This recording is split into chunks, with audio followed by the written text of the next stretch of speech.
Boa noite, querido.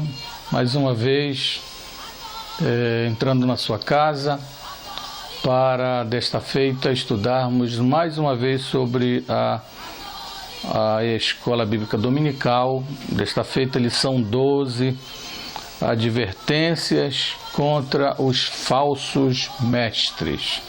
O apóstolo Pedro, na segunda carta, capítulo 2, diz assim: E também houve entre o povo falsos profetas, como entre vós haverá também falsos doutores, que introduzirão encobertamente heresias de perdição e negarão o Senhor que os resgatou, trazendo sobre si mesmos repentina perdição. E muitos seguirão as suas dissoluções, pelos quais será blasfemado o caminho da verdade. E por avareza farão de vós negócio com palavras fingidas, sobre as quais já de largo tempo não será tardia a sentença, e a sua perdição não dormita. Diz assim a palavra do Senhor. O capítulo 2 todo fala sobre esse assunto de falsos mestres, o que eles fazem no meio da igreja, quem eles querem doutrinar para si e qual o fim deles.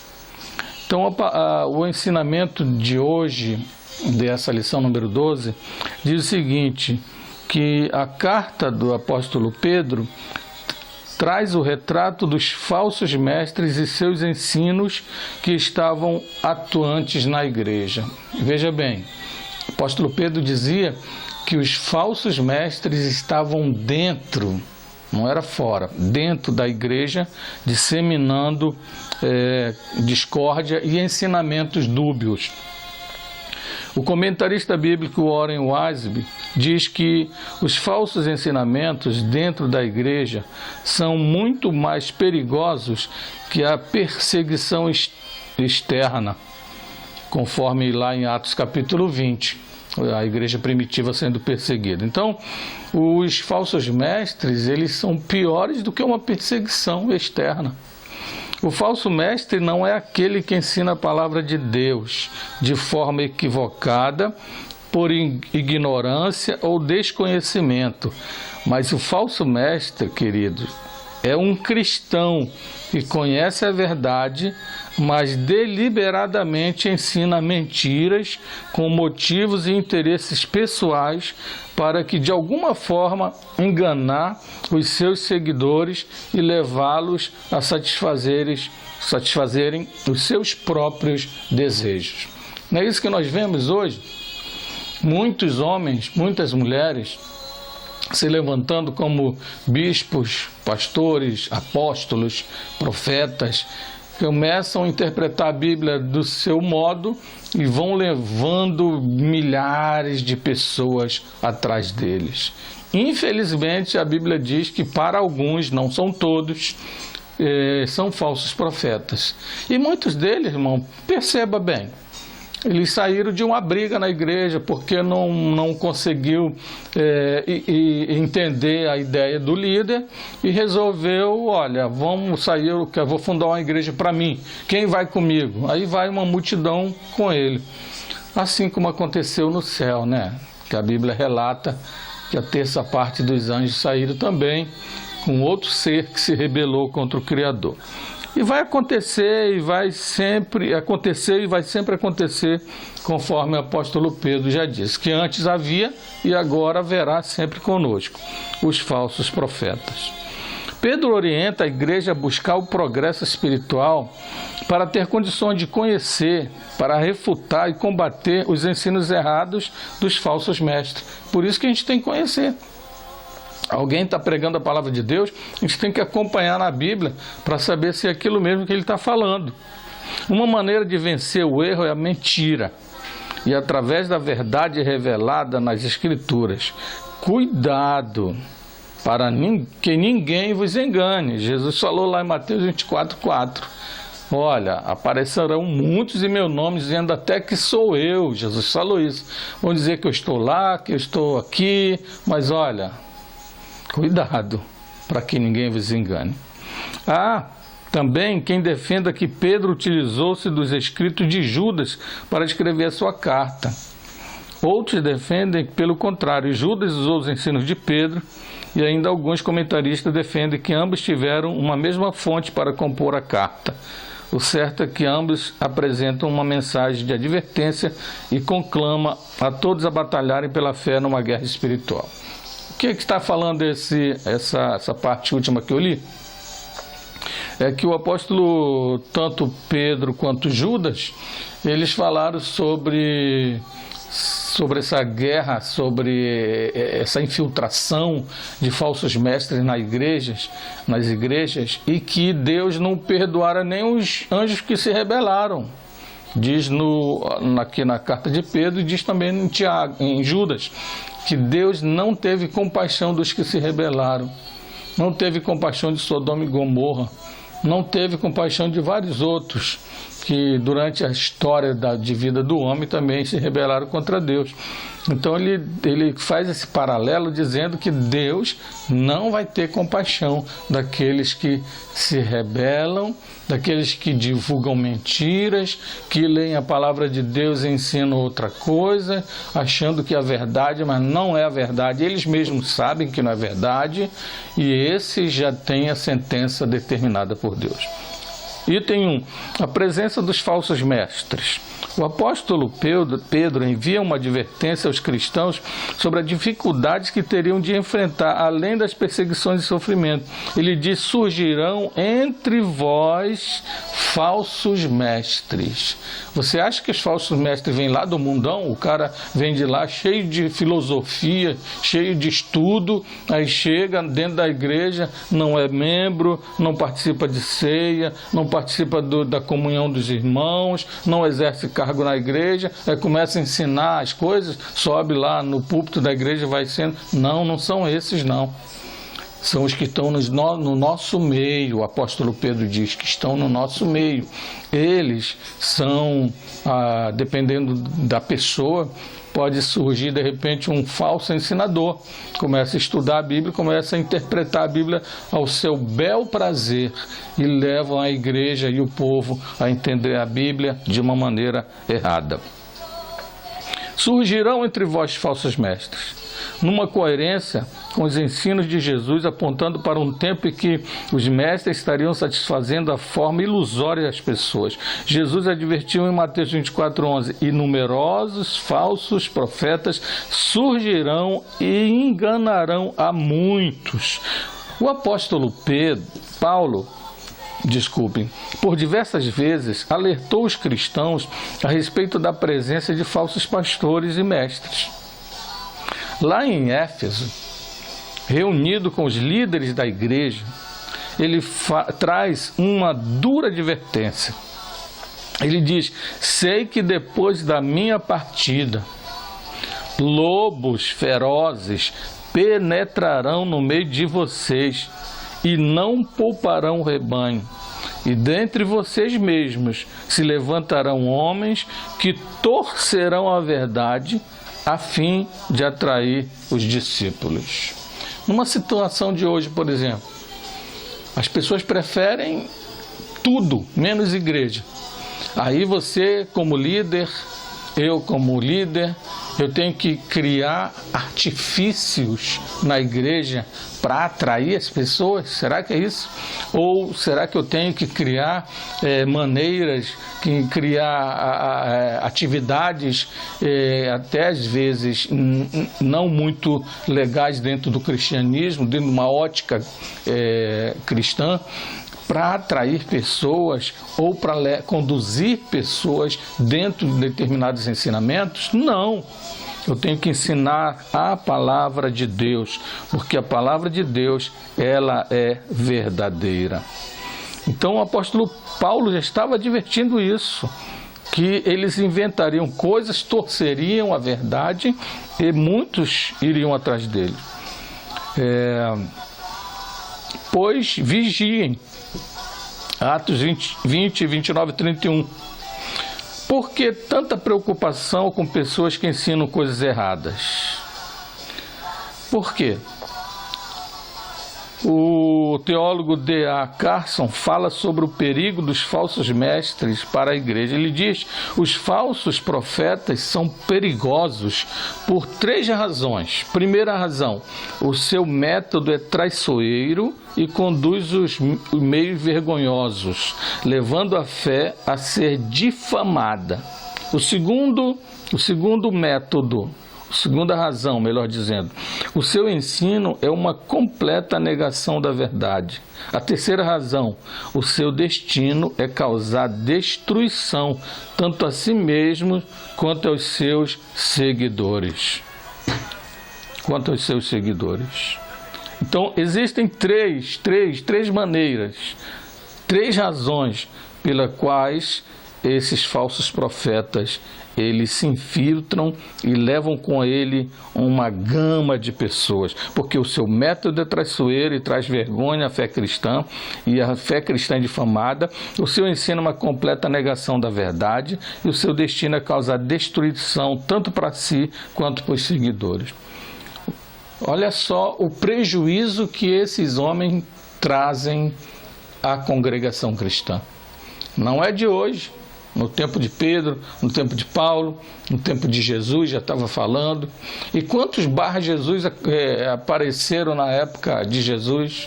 O próprio Gamaliel falou: olha, já apareceram tanta gente pregando aqui essas coisas, deixa esse povo aí. Se isso for de Deus, vai continuar. Se não for de Deus, vai acabar. Então aquele homem já tinha uma noção, mesmo não seguindo o cristianismo, ele tinha uma noção do que era a verdade, do que eram falsos profetas.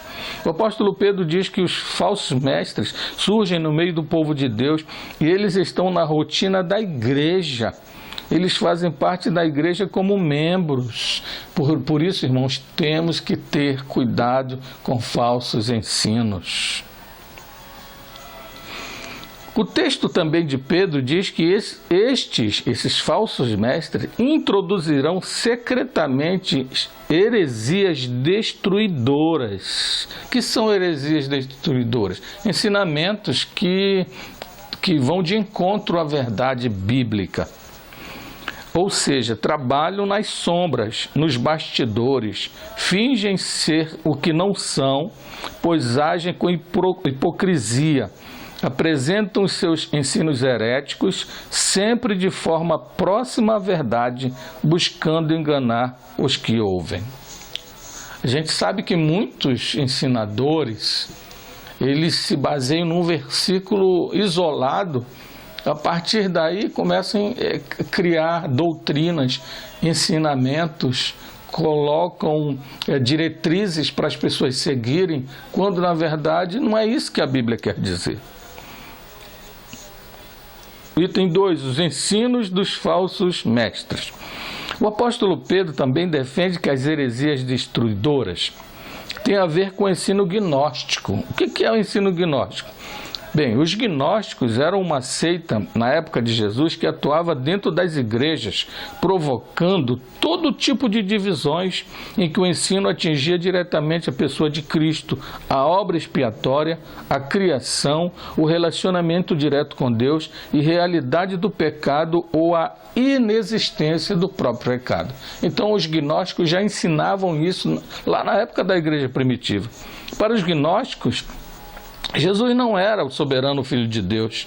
Jesus não era o Senhor como confirmado nas Escrituras, mas um Senhor como muitos outros existentes. É como hoje fala: Jesus era um sábio, Jesus era só um ensinador, Jesus foi um excepcional, Jesus foi um filósofo. Muita gente fala isso até hoje, mas a Bíblia diz que Jesus não era isso. A Bíblia diz que Jesus era o Filho de Deus encarnado para morrer por nós, para a remissão do pecado de toda a humanidade. Aquele que aceita Jesus nesses modos tem a remissão de seus pecados. Aquele que não aceita Jesus desse jeito não pode ter. Mas Jesus veio morrer por todos, sem exceção. O apóstolo Paulo combateu intensamente o ensino dos gnósticos que estavam presentes nas igrejas em Corinto em Colossos e em Éfeso, apontando para os erros através de suas cartas. Os ensinos heréticos defendiam a criação não sendo atribuída a Deus. A ênfase na libertação pelo conhecimento e a indiferença quanto à questão da moralidade, pois julgavam que estavam em um nível elevado de conhecimento. Olha só, eles se achavam em outro nível, mas não é isso que nós precisamos estar. Nós precisamos estar no nível espiritual. Nós precisamos estar no nível em que nós entendamos a palavra de Deus. Se a palavra de Deus diz sim, sim, não, não, é isso que nós deveremos nos esforçar cada dia levando a nossa cruz e seguindo a Cristo, para que nós possamos alcançar a soberania, para que um dia possamos alcançar também a presença do nosso Salvador quando nós nos encontrarmos. Outra vertente do ensino dos gnósticos está relacionada com a questão da existência humana, sendo o corpo feito de matéria, que é essencialmente má. O corpo, deve ser destruído e assim a alma será liberta. Olha só, a ideia que eles tinham sobre isso. Se só se libertava a alma depois que você crucificasse ou martirizasse alguma coisa que estava impedindo de você ser aquilo. Mas não é isso que a Bíblia diz. Não é isso que a Bíblia diz. Ensinava que a depravação não atinge a alma, mas sim promovia no meio da igreja os erros para a inclinação de uma vida sexual impura. Então eles diziam que você podia pecar, que não tinha problema nenhum. De uma vida de devassidão, seduzia os instáveis, como Pedro havia advertido. Muitos seguirão os caminhos vergonhosos desses homens. Lá no versículo 2. Eles ensinavam, ó, Deus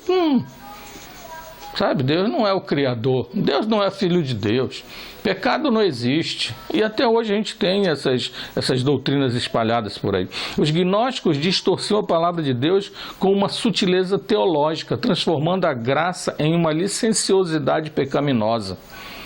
E aí nós encontramos hoje pessoas assim. Olha, irmãos, Jesus levou sobre ele os nossos pecados. Não existe mais pecado, porque Jesus pagou na cruz. Não é verdade. A Bíblia diz que nós continuamos pecando. O apóstolo João diz que aquele que diz que não tem pecado já está pecando, porque está fazendo uma declaração errônea. Distorciam a palavra de Deus. Isso era, na visão deles, uma ajuda de um crescimento espiritual e na destruição do corpo, unindo o comportamento pagão tomado pelos vícios e pecados, fazendo com que as imoralidades se tornassem uma prática normal no meio da igreja. Cuidado, tenhamos cuidado, sejamos separados. Procuremos a cada dia ser separados. Infelizmente, os falsos mestres sempre encontram alguém no meio da igreja para enganar e se submeter a toda forma de depravação, promiscuidade, devassidão, aceitando os falsos ensinos. Infelizmente, na igreja encontra-se pessoas susceptíveis a ser convencidas de que aquilo é assim ou aquilo é de outra maneira. Mas a verdade bíblica precisa ser ensinada como uma verdade infalível. 3. A condenação dos falsos mestres. A propósito pelo qual os falsos mestres ensinavam é advertido por Pedro, revelando a sua ganância e avareza. Eles enganavam o povo e os conduziam a uma vida imoral e sexualmente pervertida, visando o dinheiro e o lucro. O que nós vemos hoje? Quantos líderes estão visando só isso? Só o dinheiro e o lucro? Pedro utiliza uma expressão bem comum ao comércio ao dizer: é por avareza, melhor dizendo, farão de vós negócio com palavras fingidas. Não é muito diferente do que acontece em nossos dias, palavras fingidas. A gente conhece cada caso, irmãos, que acontece nas igrejas de falsos mestres, falsos profetas que dizem que curam e enganam aquela pessoa que está se passando por vítima. Quantas pessoas ganham dinheiro para sair lá na frente e dizer que foi curada, só para dar crédito àquela pessoa, aquele falso falso mestre que está ali à frente, aquele falso pastor. E muitas pessoas se submetem a ganhar R$ 500 para ir lá na frente dizer que era cego e agora está vendo, que não andava e agora passou a andar. E aquele homem que está ali à frente começa a receber elogios, começa a receber crédito, e as pessoas vamos lá que ele cura. Mas não é, o poder está nas mãos do nosso Senhor. Não é homem que tem o poder de curar, não é homem que tem poder de fazer qualquer coisa. Tudo está nas mãos do nosso Senhor Jesus Cristo. Muitas pessoas são atraídas por palavras bonitas que incentivam a vitória e tantas promessas vazias e equivocadas por erro, interpretação bíblica e maldade. Por isso, esses líderes religiosos querem o dinheiro e, ao mesmo tempo, manter cada um sem o conhecimento da verdade por um ensino envenenado. Eles prometem muito, mas cumprem pouco. A no dizer de Pedro, são fontes sem águas, que na verdade é inútil. São nuvens carregadas pelo vento, bonitas para apreciar, mas sem produzir a chuva necessária. Falando de liberdade, mas escravizando os seguidores e sendo eles mesmos escravos também. Esses falsos mestres são assim. Eles pregam uma coisa, mas não acreditam naquilo, ou não vivem aquilo. Eles são bonitos quando estão no púlpito, mas na vida normal não agem como deve ser. A gente precisa dar uma mudada nisso. Cada um de nós precisamos mudar para, de fato, sermos pessoas sinceras. Eles não eram salvos, eram pessoas que ouviram a mensagem do Evangelho e passam a fazer parte da comunidade, mas não houve conversão, arrependimento e nem submissão a Cristo. Por isso que na parábola do semeador mostra que as 3 partes das sementes se perderam. Uma na beira do caminho, outra entre os espinhos e outra no terreno pedregoso. Porque nesses 3 lugares as sementes não vieram a nascer, porque eram terrenos que não foram bons. No primeiro, os pássaros comeram as sementes, e no meio dos espinhos ela foi sufocada, e no terreno pedregoso também não conseguiu se sustentar. O cristão autêntico é um salvo para sempre, tem a vida eterna e nunca perecerá. O cristão autêntico, você precisa ter certeza de sua salvação. Você precisa ter conhecimento da palavra de Deus, para que quando alguém chegar perto de você e disser: olha só, meu irmão, você sabia que a terra não é redonda? Agora a terra é plana. Aí você tem que ir para a palavra de Deus. O que a Bíblia diz sobre a terra? Eu não sei o que você pensa, mas eu entendo o que a palavra de Deus diz, que é redonda. A redonda, para mim, redonda é alguma coisa que seja um globo. Eu creio assim. A Bíblia diz que desde o princípio é assim. Se você entende de outra maneira, eu respeito a sua maneira de entender, mas eu fico pela Bíblia sobre a terra ser redonda. E esses ensinamentos que as pessoas ficam usando versículo bíblico para apoiar seus ensinamentos falsos, acabam trazendo para nós dúvidas sobre a palavra de Deus. Acaba trazendo para nós que nós não precisamos mais crer na palavra de Deus, nós não precisamos mais ir à igreja, porque onde nós estivermos, a gente pode fazer o que nós quisermos, culto, adoração, de fato podemos, mas a Bíblia também recomenda que nós estejamos reunidos em união, em harmonia, em comunhão com os nossos irmãos, numa eclesia, numa igreja, num local onde nós nos reunimos. Sabemos que lá, aquele local chamado templo, não é um templo, a casa de Deus, assim como alguns pensam, até dizem que é um lugar santo. Não, ali é um local apenas de adoração, que nós separamos para adorar o nosso Deus. Amém? Todos têm um lugar para adorar o seu Deus. Qualquer religião, ela estabelece um lugar santo para ali ser um local de adoração ao seu Deus, e nós não somos diferentes.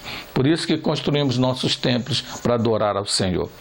Conclusão: infelizmente, falsas doutrinas será mais popular do que o caminho da verdade. Jesus já tinha falado, né, que largo e espaçoso é o caminho que conduz à perdição e muitos vão por ele, mas estreito e apertado é o caminho que conduz à vida eterna e poucos vão por ele. As pessoas escolhem seguir falsos mestres porque exaltam-se a si mesmos, em vez de a Cristo, e muitos amam adorar pessoas populares e de sucesso. Além disso, o caminho falso facilita o viver em pecado e, ao mesmo tempo, o fingir ter uma vida religiosa. Cuidado com os falsos ensinamentos. Para você pensar e refletir. Os falsos mestres se apropriam da boa-fé das pessoas e sorrateiramente ensinam suas mentiras e seus erros, porque parece mais fácil seguir os falsos mestres e seus ensinos do que mestres e ensinos verdadeiros. Por que é mais fácil seguir alguém que ensina a inverdade do que a verdade? Você vê que numa igreja onde se ensina a palavra de Deus, muita gente não vai, mas quando você ensina um outro evangelho misturado com outras coisas, você vê gente enchendo os templos. Qual a melhor maneira de combater os falsos mestres e seus ensinos? Só estudando a palavra de Deus, conhecendo a palavra de Deus e falando a verdade. Você consegue detectar os falsos mestres com seus ensinos atualmente? Para você essa pergunta, você consegue? Eu consigo, porque eu tenho um conhecimento mínimo da palavra de Deus, mas o suficiente para eu identificar se o ensinamento é verdadeiro ou não. Fica com essa palavra, medita nesse domingo, nesta palavra sobre falsos mestres. Se cuide, se prepare, conheça a palavra de Deus, não deixe ser enganado por ninguém, nenhum outro falso profeta. Deus abençoe e te guarde. Uma semana abençoada para você, em nome de Jesus.